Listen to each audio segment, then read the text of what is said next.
लेकिन आज का जो विषय है ये विषय ये है कि हमारे जो आजाद हिंद फौज के सैनिक हैं उनका सम्मान होना चाहिए, उनको पेंशन मिलना चाहिए। बड़ी छोटी सी बात है, मुझे लगता है सरकार को इससे बढ़ चढ़ कर हिस्सा लेना चाहिए। लेकिन आज मैं जिसकी बात करूंगा वो मैं राष्ट्रीय सैनिक संस्था की बात करूंगा। आदरणीय कर्नल तेजेंद्रपाल त्यागी सर वीर चक्र से प्राप्त हमारे साथ बैठे हैं।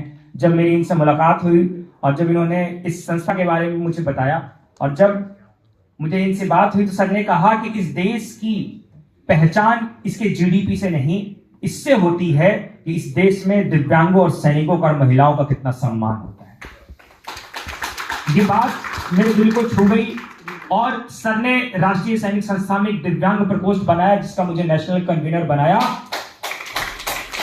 और हमारे देश के सैनिक किसी कारणवश अगर दिव्यांग हो गए हैं और उन्हें अपने अधिकारों का, पेंशन का, पास का, किसी चीज का पता नहीं है, जितनी फैसिलिटीज हैं उसका कार्यभार मुझे सौंपा और आदरणीय lieutenant general Gurmeet Singh ji, governor of Uttarakhand, उन्होंने मुझे नियुक्ति पत्र दिया सर के हाथों से।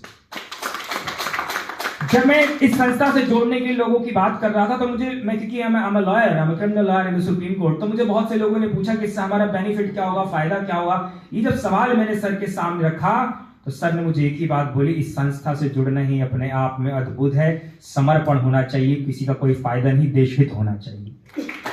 तो जो देश हित से जुड़ा हुआ है उसका वेलकम है, जो स्वार्थ देखता है उसके लिए संस्थान नहीं है। और आज मुझे गर्व है कि इस 1 लाख सैनिकों का जो एक जड़ है मैं उसका हिस्सा हूं। और आज ये जो एक आवाज जहां से उठी है इस कॉन्स्टिट्यूशन क्लब ऑफ इंडिया से, क्योंकि सर भी हमेशा एक बात कहते हैं कि सवाल ये नहीं कि कितने लोग थे, कितनी भीड़ थी, सवाल ये है कि पहली चोट किसने मारी। और आज पहली चोट मार दी गई है। मुझे लगता है कि बहुत जल्द इस पर बड़ा काम होगा।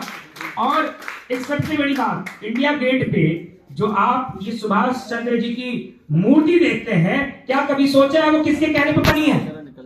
केवल सैनिक संस्था, राष्ट्रीय सैनिक संस्था के कहने पर बनी है।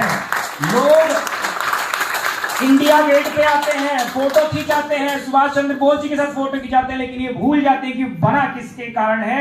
इसलिए मैं बहुत गर्व महसूस करता हूं। बहुत शुक्रिया सर, आप सबने मुझे मौका दिया। जय हिंद। आजाद हिंद